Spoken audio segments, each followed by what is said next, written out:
E aí, gente, tudo bom? Tudo bem com vocês? Boa noite. Então, seguinte, meus anjos. O que nós vamos conversar hoje? Hoje eu vou conversar com vocês um negocinho que eu chamo de dicionário de conceitos históricos, tá? Primeiro ponto. O que seria um dicionário? Dicionário é o local onde você encontra a definição de algumas palavras ou de alguns termos. Só que hoje nós vamos falar de conceitos. O que seria um conceito? É como se fosse a concepção que nós damos a alguns eventos ou alguns procedimentos que nós percebemos na realidade. Então, por exemplo, existem conceitos que em nosso dia a dia moldam a maneira que nós interpretamos o mundo. Por exemplo, existe um conceito que nós chamamos de conceito de etnia. É o conceito onde divide pessoas por seu caráter cultural, ou seu caráter sanguíneo, ou seu caráter da sua fisionomia. Ou seja, existe a etnia dos africanos, dos negros. Porque eles têm uma característica cultural, eles têm características sanguíneas e também do seu fenótipo que caracterizam coisas em comum entre eles. Então foi primeiro criado um conceito que definiu o que era etnia, e a partir daí nós interpretamos a nossa realidade a partir disso. Você entende branco, negro, indígena, asiático, entre outros, através de um conjunto de características que nós organizamos para separar alguns grupos. Essa é uma ideia de conceito. Só que existem infinitos conceitos que nós utilizamos não só no nosso presente, mas também no passado. E aí hoje eu vou fazer meio que uma explicação de conceitos básicos que você já escutou em algum momento da sua vida, mas às vezes você não soube definir ele, ou ninguém nunca definiu para você. Então, por exemplo, eu vi que tinha uma galera conversando com o professor Gabriel aqui, vocês estavam falando sobre alguns modos de produção, por exemplo, o anarquismo. É um negócio que eu vou ter que explicar hoje para vocês. Alguns conceitos que são meio que coisas do nosso dia a dia de conversa, mas ninguém nunca te explicou o que é, ou de onde que veio. Na nossa última interaula, que foi mês passado, porque a gente está tendo uma aula a cada mês, eu falei sobre a origem dessas discussões políticas. Eu falei sobre o conceito de esquerda e direita. Lembra que eu falei que aconteceu a Revolução Francesa, lá no século XVIII, e na Revolução Francesa nós vamos ver a separação do parlamento. Pessoas que sentavam à esquerda e pessoas que sentavam à direita. Essas pessoas se separavam por concepções do que elas achavam que era o certo da França tomar o rumo. E pensa assim, se tem uma pessoa que está falando da seguinte maneira: eu acho que a sociedade está boa e tem que continuar do jeito que está. Só que do outro lado tem uma pessoa que pensa que a sociedade está uma desgraça e tem que trocar tudo nela. Essas duas pessoas não vão se dar. Elas não vão sentar um do lado da outra. Então esse foi um dos critérios que fez a separação dessa sala.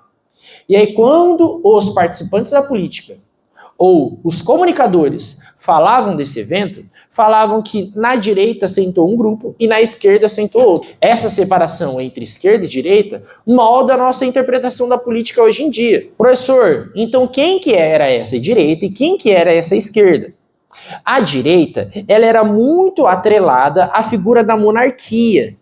Ela era abastada pelo que a monarquia fornecia. Então, o rei, ele tinha os seus amigos próximos. Os amigos próximos gostavam da figura do rei. Então, eles acreditavam que a monarquia poderia ser uma solução daqueles problemas. Já do outro lado, tinha uma galera que só sofria as consequências da monarquia. Que estava passando fome, que não tinha casa, que tinha péssimas condições de trabalho, que acabou de passar por uma guerra por definição do rei, não porque eles queriam. Então esse grupo estava insatisfeito. Na direita estavam aqueles que queriam conservar o governo da maneira que ele estava, apenas fazendo algumas reformas, mudando alguns paradigmas. Lá no outro lado, na esquerda, tinha aquela galera que queria acabar com aquele jogo. Eles queriam criar um outro jogo. Eles queriam que funcionasse de outra maneira. Então, no primeiro momento, o conceito de direita, ele estava atrelado a quem queria conservar o Estado e apenas fazer algumas reformas. Quem estava à esquerda, quem queria acabar com o Estado e criar um novo. E aí, vamos falar algumas palavrinhas que vão ser embrenhadas nesses discursos políticos. Algum momento você já ouviu uma discussão assim, foi golpe, foi golpe, foi golpe ou foi revolução? Vocês já ouviram isso? É uma ditadura ou é uma democracia? E a gente vai, aos poucos, entendendo essas palavras.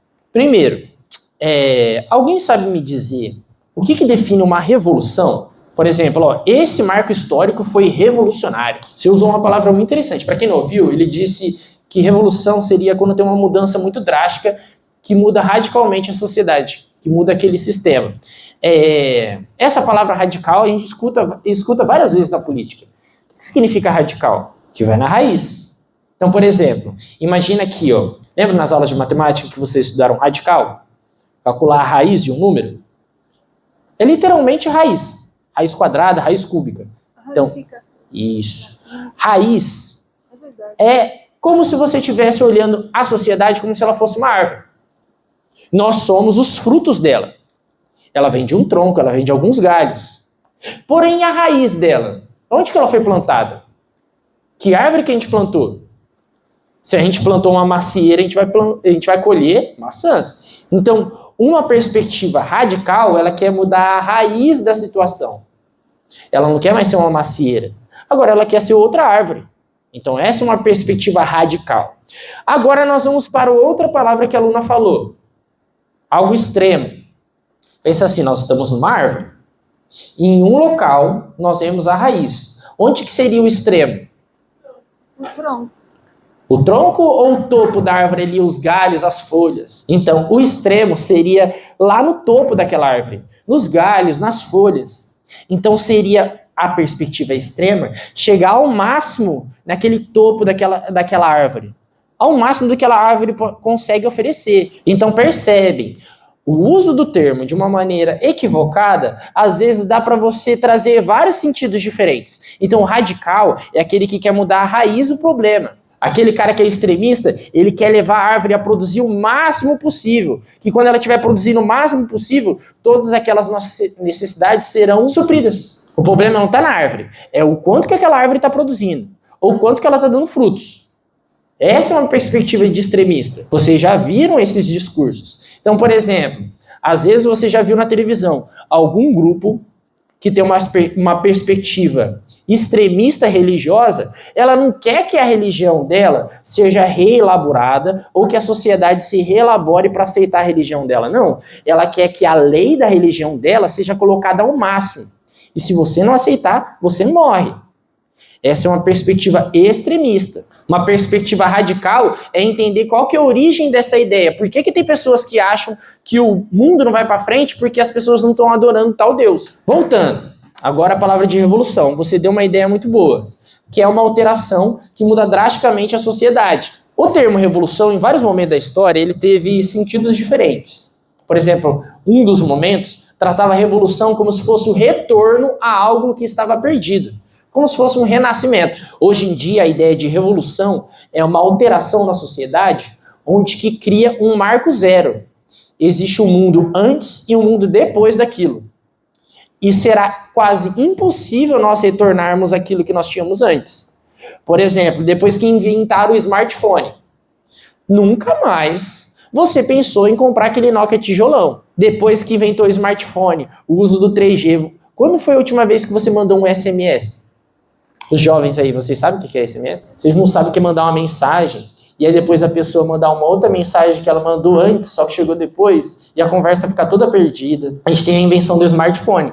Nunca mais você vai comprar um celular de botão. Isso é uma alteração drástica na sociedade. Essas revoluções, elas acontecem também no sentido tecnológico. Por exemplo, a revolução industrial.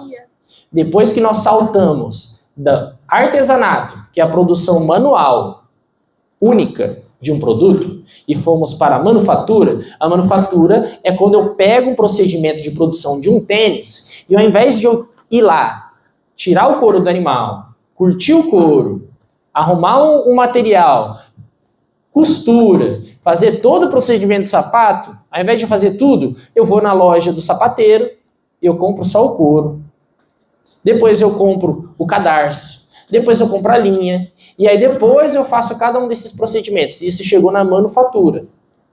Na terceira parte, nós temos a industrialização. Agora tem uma fábrica, uma maquinário que faz tudo sozinho. Eu só tenho que ficar organizando ali para ver se está dando tudo certo. Depois que nós chegamos nesse processo de industrialização, tudo se tornou commodity. Sabe o que é commodity? É algo se tornar comum. Por exemplo, vocês já repararam que a arquitetura, a engenharia dos asiáticos é diferente da nossa? Os caras constroem casas de madeira sem usar prego. Os caras é zica. Sabe por quê? Porque fazer prego era difícil pra caramba. Era caro. Eu tinha que fazer cada molde para cada preguinho. Então eles conseguiram desenvolver uma engenharia, uma tecnologia, onde que eles encaixavam as madeiras, faziam um corte certinho para que ela não se movimentasse. Depois que a indústria fez com que aquele prego que demorava um dia para fazer 100 pregos, agora ele produz 1000 pregos por minuto, isso se tornou comum. Isso nós chamamos de commodity. E várias coisas se tornaram commodity. A roupa que você está usando, o tênis, o celular, o brinco, tudo. Não tem nada que você tenha acesso aí que não foi industrializado. Se banalizou aquilo. Então é uma revolução. Agora nós vamos pensar nessa perspectiva política. O que seria uma revolução política? É uma perspectiva de que uma mudança na sociedade que levaria ao seu crescimento, seu progresso. Isso é uma perspectiva muito do positivismo, rapaziada. Quem lembra aí do Auguste Comte? Ele acreditava que a ideia da sociedade, que a história ela seria sempre para frente, que seria sempre evolutiva, que não aconteceria um processo de retrocesso. E também a gente tem que pensar mais uma coisa. A gente tem muito o costume de interpretar a vida como bom e mal. Melhor ou ruim, não é? No vestibular tem que tomar cuidado com essas palavras. Hipoteticamente, a pessoa que corrige a prova, ela não gosta muito do positivismo.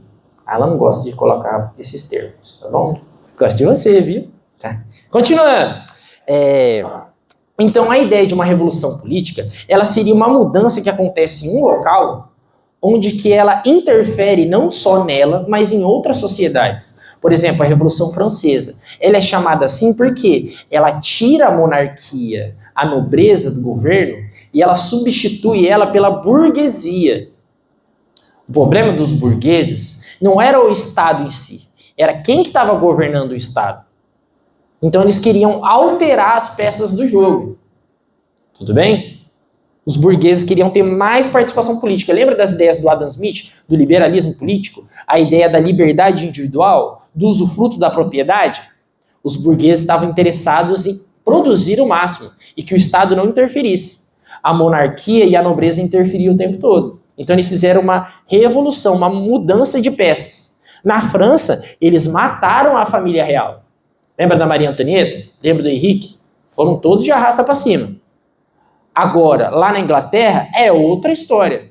Ao invés deles matarem a família real se ajuntou a esses burgueses. Por isso que até hoje na Inglaterra tem rei e rainha. Na França, não. Na França eles mataram. Mesmo que na Inglaterra tenha tido uma revolução e não tenha tido a morte dos reis, o sistema político ele alterou drasticamente.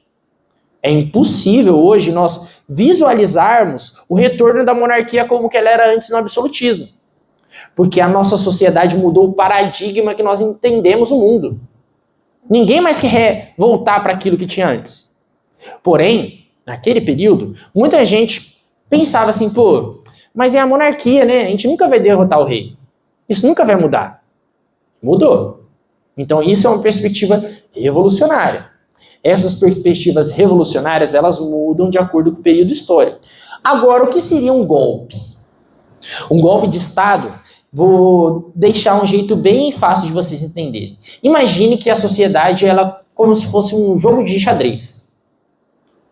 Um tabuleiro de xadrez. Infelizmente, ou felizmente, sei lá, todos nós aqui somos peões. É o primeiro aí na frente, é o primeiro aí morrer. A gente não serve para quase nada. Às vezes, um peão vira uma dama. Às vezes. De vez em quando. Mas é bem raro. Porém, independente da situação do jogo, a maioria das vezes você continua sendo um peão. Numa perspectiva revolucionária, qual que seria a ideia? sabe esse jogo de xadrez? Eu vou acabar com essa bosta. Eu vou fazer um outro jogo, eu vou fazer um jogo de dama. Eu vou fazer um jogo de, sei lá, fala um outro jogo de tabuleiro. Ludo, vou fazer um Ludo. Eu vou fazer um War. Eu vou mudar o jogo. Agora, numa perspectiva de golpe, ela não é uma perspectiva de mudar o jogo. É que eu quero sair de peão e eu quero virar bispo. Para mim, ser bispo já não é mais suficiente. Eu quero virar um cavalo. Pô, tô ficando um pouquinho melhor. Eu acho que eu quero virar uma dama. Ou eu posso virar o rei. Então você não quer mudar o jogo. Você só quer mudar a peça que você faz parte desse jogo. O golpe seria isso. Por exemplo, aqui no Brasil nós tivemos vários golpes. Golpes militares. Por exemplo, a proclamação da nossa república, ela é um golpe de Estado praticamente. Por quê? Porque são os militares que derrotam e só tiram Dom Pedro II. Depois de um certo tempo que eles reelaboram e fazem uma república constitucional. Mas quem que estava governando no lugar de Dom Pedro era o Deodoro da Fonseca. Então primeiro ele fez um golpe, para depois virar um processo revolucionário. Quando nós tivemos a ditadura militar no Brasil, foi um golpe. Foram os militares falando assim, ó, João Goulart fugiu. Está vaga a presidência da República. E um militar entrou lá e tomou a presidência. Nós continuamos no modelo de república. Em um certo momento eles revogaram a Constituição. Mas eles ainda se auto-intitulavam como república. Com um presidente legítimo. Então é literalmente um golpe. É eu ver a Luna, que é a rainha do nosso reino, e eu der uma facada nas costas dela, e eu virar o rei. Então, quando você pensar em golpe, pensa literalmente um golpe. Eu vou matar essa pessoa para eu tomar o lugar dela. Agora, na perspectiva revolucionária, eu quero que a Luna não exista. E que nunca mais exista uma Luna. E que nunca exista uma possibilidade de eu ser uma Luna. E aí, nós vamos entrando em mais coisinhas. Por um exemplo, o termo democracia. Vocês já aprenderam nas minhas aulas de história antiga que a democracia é um conceito criado pelos gregos. Demo significa povo e cracia vem de kratos, domínio. Correto? Então seria o domínio do povo. Mas para os gregos antes de Cristo, o povo grego era um homem maior de 18, livre e eupátrida. O que é eupátrida? É bem nascido. Ou seja, ele tem um sangue bom, ele tem um sobrenome bom, ele tem uma conta bancária boa. Então não é qualquer um. O cidadão grego não era qualquer um. A mulher, não. Menor de idade, não. Pobre, não. Escravizado, não. Então, o conceito de democracia para os gregos é diferente do nosso de hoje. E essa democracia que nós utilizamos aqui hoje, ela tem uma gama infinita de interpretações. Por exemplo, a nossa democracia hoje, ela não é direta, ela é indireta. Você nunca vai fazer uma proposta de lei. Você nunca vai votar para aprovar ela. Você nunca vai votar para desaprovar. Você nunca vai votar para anular uma lei. O que você faz? A cada 4 anos, você escolhe alguém para te representar numa Câmara com mais 500 pessoas. Ele vai fazer um voto representando você. Às vezes você nem acredita naquele cara, no que ele está querendo fazer. Mas como que você elegeu ele, você tem que seguir as ideias dele durante 4 anos. E se você está insatisfeito, daqui a 4 anos tem eleição de novo. Então nós temos uma democracia indireta. Dos 220 milhões de brasileiros, lá na Câmara de Deputados, são apenas cerca de 500 que decidem o futuro de 220 milhões. Então a nossa democracia ela não é direta, ela é indireta. Contudo, porém, todavia, entretanto, nós vamos para um outro termo. Ditadura. O que seria ditadura? Agora é aquela palavrinha que abre margem para várias coisas. O que seria uma ditadura? Ditadura é quando uma classe ou um grupo determina as rédeas da sociedade. Qual que vai ser o rumo dela? O que se pode e o que não se pode fazer. Mas agora pensa comigo. Quando você está querendo consumir alguma coisa no seu celular, é você que escolhe os vídeos que vão aparecer para você? Mas quando você pesquisa, você já reparou que na aba ali de pesquisa, principalmente no YouTube, aparece pelo menos uns 3 vídeos na frente com aquele negocinho patrocinado? Então não é você que escolhe, até mesmo quando você procura. E tem até o algoritmo lá que ele coloca o que ele acha que é melhor para você. Então é algo direcionado. Exemplo. Putz, não tô gostando da política no Brasil hoje. Não tô gostando de tal deputado, não tô gostando de qual jeito está sendo feito. Eu vou me candidatar. A aluna, ela pode ser a candidata perfeita, com as melhores ideias. É que ela tem uma ideia tão boa que ela vai mudar o Brasil totalmente. A aluna nunca vai ser eleita. Por quê? Quem não é visto não é lembrado. A aluna ela pode se candidatar no melhor partido. Se ela não tem horário de campanha eleitoral, ela não tem voto. Se ela não tem gente entregando santinho na rua, ela não tem voto. Se ela não consegue pagar para alguém editar vídeo e fazer um vídeo bem feito pro Instagram, pro TikTok, pro Facebook, pro YouTube, pro Kawaii, para todas as plataformas, para mandar um monte de vídeo nos grupos do WhatsApp, a aluna nunca vai ser eleita. Então, mesmo que ela queira muito, se ela não tem como ditar o jogo, ela nunca vai participar dele. E aí, nós vamos entrando nas discussões mais emblemáticas. Professor, no Brasil teve ditadura? Professor, o Getúlio Vargas, ele foi um ditador? Professor, foi regime militar ou não? Professor, a Coreia do Norte é uma ditadura? Professor, a China é uma ditadura? A União Soviética era uma ditadura? A Cuba é uma ditadura? E todas as perguntas estão certas. Ah, professor, mas eu ouvi tal coisa e não sei o quê. Calma. Você vai entender por que eu estou dizendo que tudo está certo. Exemplo. Lembra que eu falei que ditadura é quando um grupo ou classe determina as rédeas da sociedade? Qual que vai ser o rumo que ela vai tomar? Então, por exemplo, na Revolução Russa, houve uma ditadura. Aquela classe trabalhadora que tomou posse do governo através da Revolução, ela vai ditar o rumo da sociedade. Ela vai fazer um programa, uma política, onde que ela vai viabilizar com que o projeto dela vá para frente. E tudo aquilo que seja contrário à sua proposta tem que ser barrado, tem que ser separado. Isso não pode acontecer.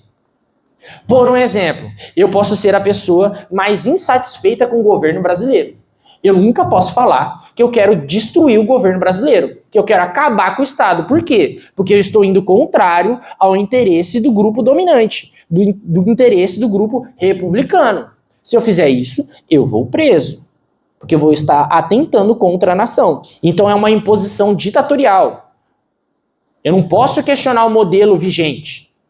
Do mesmo jeito nesses países. Se você for para a Coreia do Norte e falar assim, não acredito no socialismo, você vai ser convidado a se retirar, tá? Se você não quer se adequar ao sistema, você se é retirado do sistema. Na Revolução Russa, nós temos vários momentos marcantes com isso. Por exemplo, a Guerra Civil. A Guerra Civil, nós vamos ver disputas dos antigos monarcas, dos antigos burgueses, dos antigos nobres e também de outros grupos.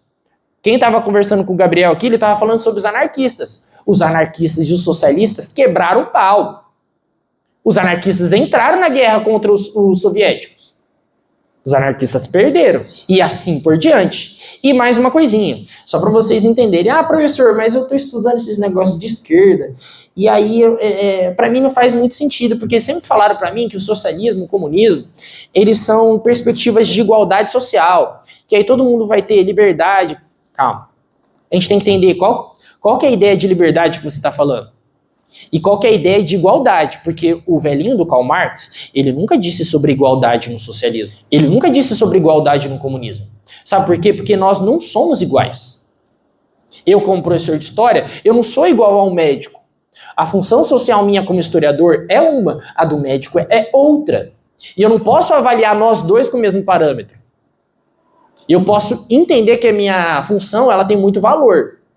Mas eu tenho noção que se eu estiver em uma sala e alguém estiver passando mal, é um médico que tem mais valor nessa sala. E eu tenho certeza que eu vou estar numa sala, ninguém vai falar assim, alguém que consegue me explicar qual que é a diferença de golpe e de revolução? Então a minha função social, ela diverge do outro. Então nós não somos iguais.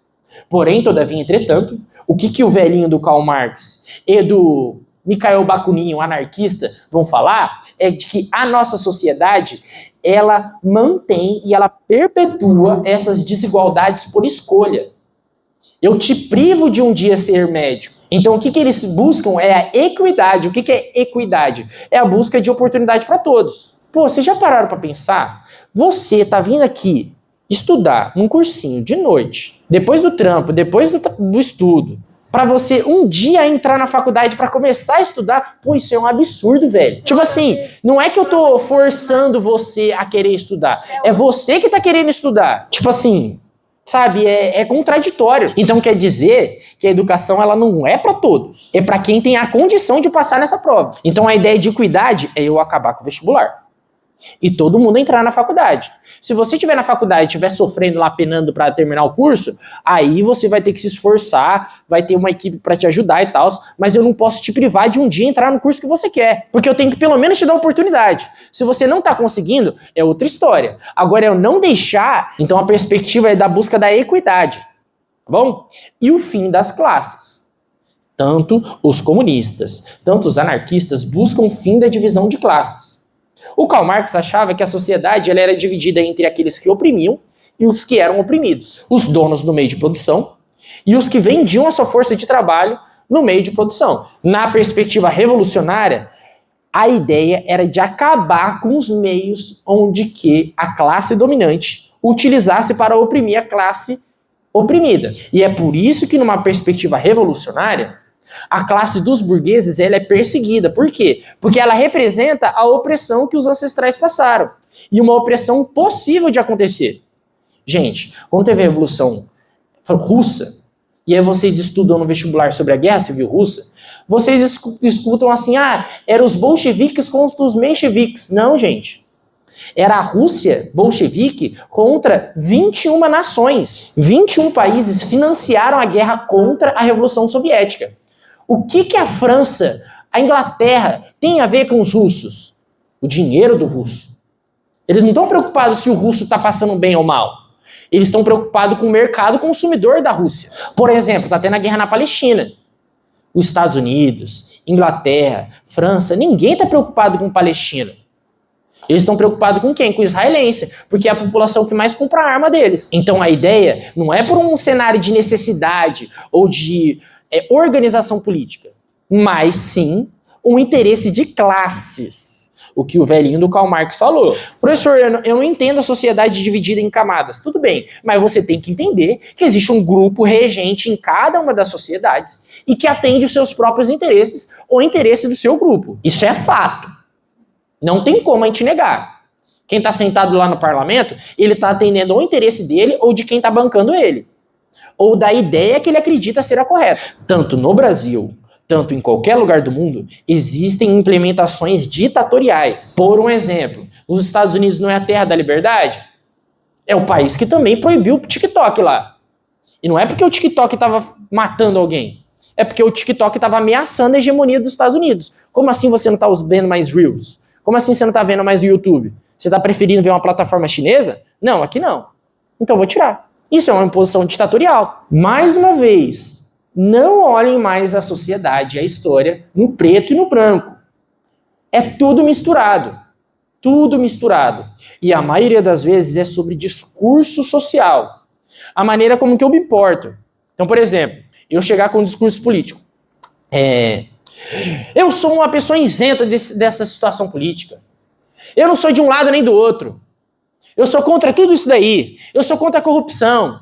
Eu quero que você tenha uma vida melhor. Eu quero acabar com quem está querendo ir atrás de você. Eu quero ajudar os que necessitam. Eu quero ajudar você a empreender. E eu estou falando nada com nada. Só que na sua cabeça todas essas palavras parecem positivas. Por quê? Porque eu não estou falando com a corrupção. Eu não estou falando quem que é o corrupto. Eu não estou falando o que é melhorar a sua vida. Eu nem perguntei o que é melhorar a sua vida para você. Eu sei o que é melhor para você. Então tudo fica muito misturadinho ali. Exemplo. Aqui no Brasil, nós temos mais de 100 partidos políticos. Nos Estados Unidos só tem 2. Que democracia é essa que você só pode escolher um ou outro? Na China só tem um partido. Porque a concepção de partido lá é o partido para manter a revolução. E se quer manter a revolução, ela vai ter perspectivas ditatoriais. Eu quero manter a perspectiva da classe. Manter a revolução adiante. Professor, mas a China nem é socialismo. Aí a gente pode conversar depois ali. tá?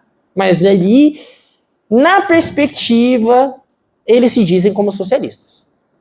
Tudo bem?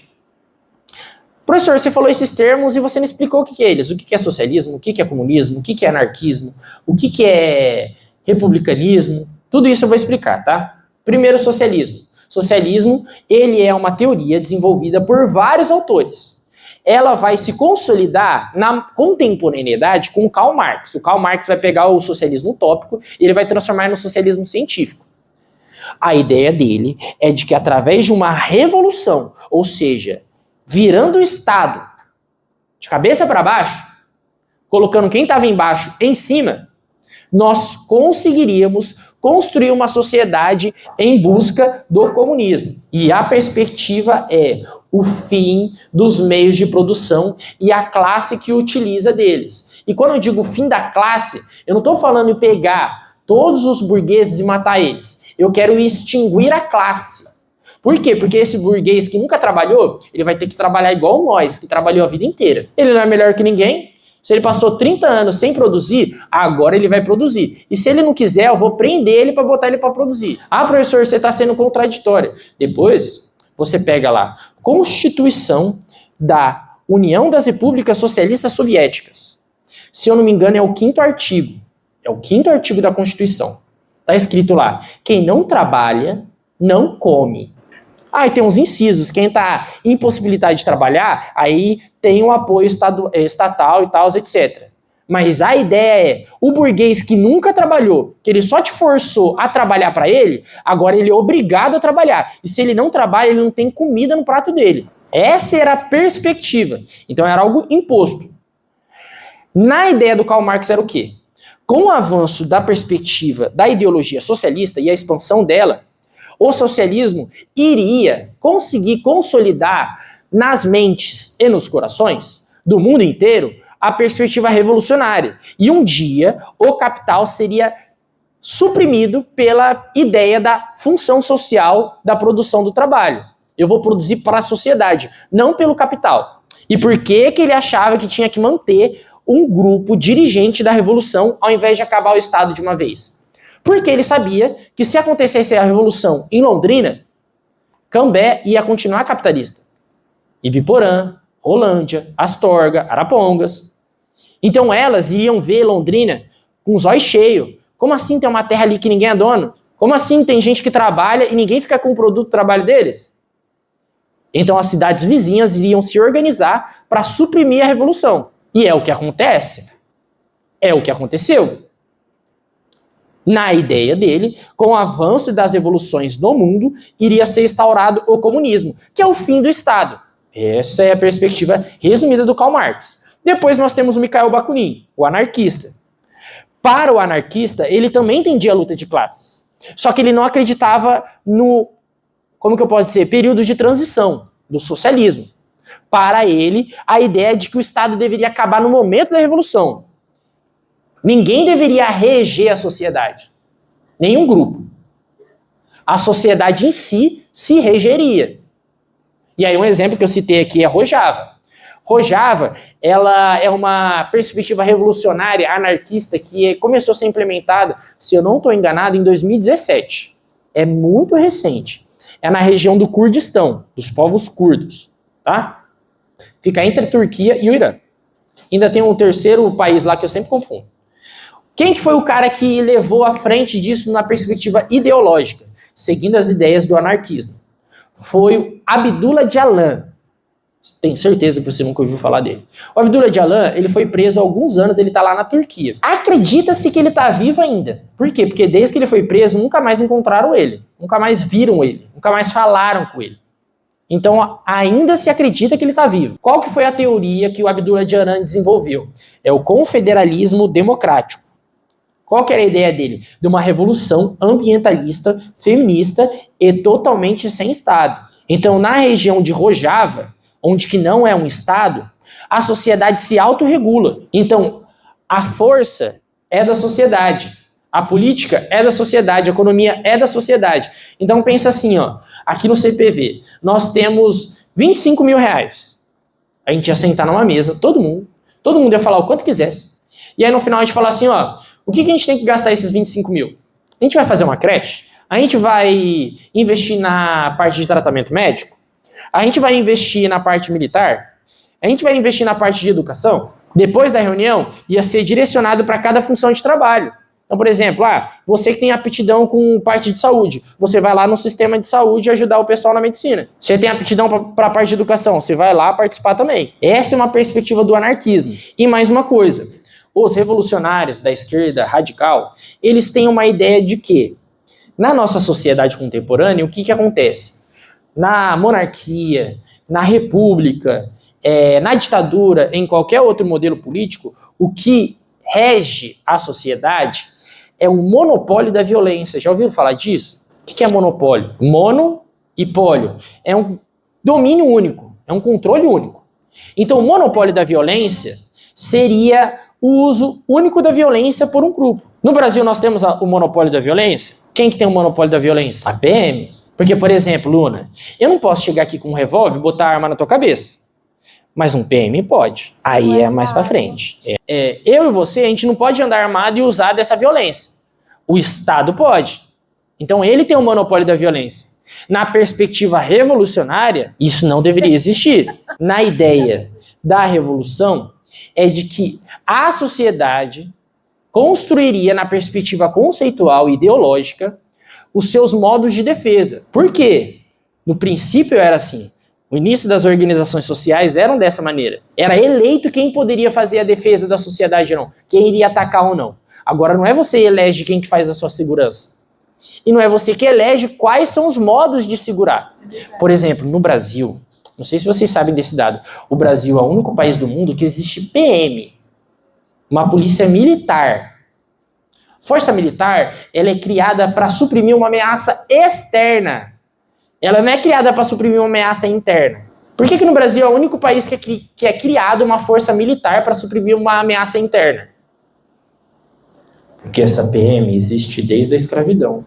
É a mesma. Eles só trocaram o nome. Tanto que se você for ver alguns conventos da PM, você vai ver os caras reivindicando a ideia da PM ter mais de 3 séculos. Gente, a nossa república, ela tem 2 séculos ali, bem apertado. 1,5 século, para ser mais exato. Como assim a PM tem 3 séculos? Porque ela é criada desde o período colonial, desde o período imperial. E a ideia era para suprimir a ameaça dos escravizados. Esse grupo de escravizados sumiu? Não. Agora ele é assalariado. Mas ele está aí ainda. E ele também é o grupo mais suprimido pela PM. Vocês acreditam? Olha que coincidência. O Brasil tem 50% da população negra. Só que da população carcerária, mais de 75% é negro. Da população de rua, no Brasil nós temos 12 milhões de pessoas em situação de rua. 8 milhões são negros. Então, na nossa sociedade, nós temos um monopólio da violência. Eu não posso ver uma situação aqui de atrito e eu vim com uma força armada e suprimir a situação. Agora, o policial, ele pode. Na ideia revolucionária, que esse monopólio deixasse de existir. Por que eu estou colocando essa ideia, esse negócio? Porque a vida ela não é tão simples assim. E essas revoluções, até o momento, elas não foram implementadas totalmente na ideia do anarquismo e também do comunismo. A gente não viu como que ela será, ou se ela será, para a gente interpretar. E muito do que nós temos na nossa vida é concepções ideológicas.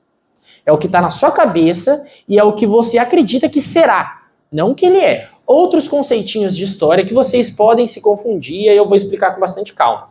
Você já ouviu a palavra oligarquia e aristocracia, né? Principalmente aquele cara da bicicleta fica falando oligarquia o tempo todo. Quem sabe, sabe. Oligarquia é o domínio de poucos. Ou seja, pouquíssimas pessoas da sociedade decidindo o futuro de toda ela. Basicamente, nós vivemos uma oligarquia. 500 pessoas definindo o futuro de 220 milhões. O que seria aristocracia? A aristocracia seria o governo daqueles que se destacam. Isso é uma concepção lá do Aristóteles, se eu não me engano. Então, qual que era a ideia? Aqueles que se destacam são aqueles que se destacam no conhecimento filosófico. Os melhores da área, que deveriam governar. Porém, todavia, entretanto, não necessariamente esses melhores no conhecimento técnico são os melhores no conhecimento social. Talvez eles não estão tão preocupados numa perspectiva do que você está passando, mas sim o quanto você pode gerar de função social. Então nós temos algumas contradições aqui, alguns problemas. Por quê? Se a sociedade é baseada na aristocracia, no governo dos melhores, eu vou selecionar quem é o melhor. E eu também vou dar as possibilidades corretas para você ser o melhor um dia. Vai ser o filho do médico que um dia vai ser o aristocrata. Não você que é filho do pedreiro. Então ela perpetua alguns problemas. E aí mais alguns dicionários de conceitos para vocês. Lembra que eu falei eupátrida, que era o bem-nascido? Pátrida é de pater, de parto. Por isso quando você vai no hospital para ver o bebê recém-nascido, você vai na paternidade, lá, na parte do berçário. Esse termo eupátrida, que é o bem-nascido, a palavra é readaptada na modernidade. Vocês já ouviram a palavra eugenia? Eu significa bom, genia de gene, ou seja, aquele bem-nascido, aquele que tem um gene bom. Essa ideia de eugenia, ela é muito perpetuada na modernidade e também na contemporaneidade. Porque a escravidão que nós temos moderna, ela é legitimada por essa ideia de eugenia. A ideia de que o branco ele é bem nascido e o negro não. Que o indígena não. Essa ideia de eugenia, ela utiliza de vários argumentos em vários setores. Por exemplo, no setor religioso. Para quem nunca ouviu sobre a ideia da maldição de Cã, pesquisem, maldição de Cã. Era a ideia de que o negro, ele era amaldiçoado, por isso que ele carregava na pele a cor escura. E, portanto, ele não tinha alma, ele não poderia ser salvo. Na perspectiva social, era uma ideia de que o negro ele não tinha a cultura do branco. Então ele deveria aprender a ser civilizado igual ao branco, ter uma cultura elevada. Que ele ainda não aprendeu a ser como nós. E a terceira, nós vamos ver a perspectiva pseudocientífica, que nós entramos na ideia da eugenia. O que é pseudocientífica? A ideia da pseudociência é utilizar argumentos considerados científicos para vender algo como se fosse uma verdade. Então, por um exemplo, alguém já assistiu aquele filme Django, o do Tarantino? Tá lá na Netflix, quem quiser ver. Esse filme tem uma das cenas do Leonardo DiCaprio que ele tá conversando com o dentista lá e o Django, que ele era um negro livre. E aí, num dos momentos, ele pega um crânio do pai do escravizado dele que estava na sala. Vocês já viram o filme? Quem nunca viu, vê o filme lá de novo também. Nessa cena, ele pega o crânio do pai do escravizado que estava na sala, e ele fala assim, ó, tá vendo esse crânio aqui, ó? É do pai daquele escravizado ali, ó. Ele é obediente desse jeito, por quê? Porque tá no DNA dele. E aí ele pega o crânio daquele cara, ele abre, e aí ele mostra que tem uma marcaçãozinha assim, bem pequena no osso, e ele fala assim, é por causa da construção do crânio do negro, que essa parte, que é a parte ofensiva, ela é reduzida, ou seja, ele é passivo, ele não é proativo, ele é passivo. Então eu vou usar minha força sobre ele, ele vai aceitar, porque ele é um animal domesticável. Então eles vão usar uma pseudociência, uma ideia de que eu vou estudar o corpo humano, e através do corpo humano eu vou legitimar a escravidão. Eu vou legitimar que o branco é melhor do que o negro. Isso vocês vão ver sendo chamado de craniometria. É medir o crânio, para trazer alguns argumentos. Nessa ideia de eugenia, nessa ideia de craniometria, vai se desdobrando várias coisas. Nos Estados Unidos, nós vamos ver o apartheid social e a escravidão. Aqui no Brasil, nós também tínhamos cientistas que difundiam coisas assim. Por exemplo, quando vocês forem estudar a história do Brasil, vocês chegarem no período do Rodrigo Alves, um dos presidentes do Brasil, vocês vão ver a política higienista, que é a política de limpeza do país. E aí, o que eles vão limpar? Eles vão limpar o negro da sociedade. Sabe o livro Os Cortiços? Era uma moradia dos negros no centro do Rio de Janeiro. E eles são expulsos. Quando eles são expulsos, eles vão para a margem, eles vão para a periferia. Aí que são construídas as favelas. Então a ideia de eugenia, de higienismo, ela é intrínseca à construção da nossa cidade, nosso sistema urbano. E principalmente na construção dos principais nomes, não só da política, mas também da medicina. Você já ouviu o nome Oswaldo Cruz? Ele era um dos maiores higienistas do Brasil. Ele que fez o projeto de expulsar os negros do centro do Rio de Janeiro. Tipo, mano, louco, né? Você vai andar ali na Avenida Bandeirantes, você vê um monte de laboratório, Oswaldo Cruz, Hospital Oswaldo Cruz, Clínica Oswaldo Cruz. É uma homenagem a um racista. Só que isso é intrínseco na nossa sociedade. É intrínseco, o negócio está tão grudado que o negócio está na tua cara que você não vê. E quando você vê, você acha de boa. Por exemplo, a gente não estava falando de ditadura? Se você sai aqui da UEL, sabe aquela rotatória que é a saída da UEL? Se você desce ela, você dá bem numa avenida chamada Castelo Branco. Castelo Branco simplesmente foi um dos maiores... Calma, Adriano. Ditadores do Brasil. Então isso fica tão atrelado a gente que a gente não percebe. Se a gente não entende esses conceitos do jeito certinho para colocar no vestibular, a gente vacila e coloca errado.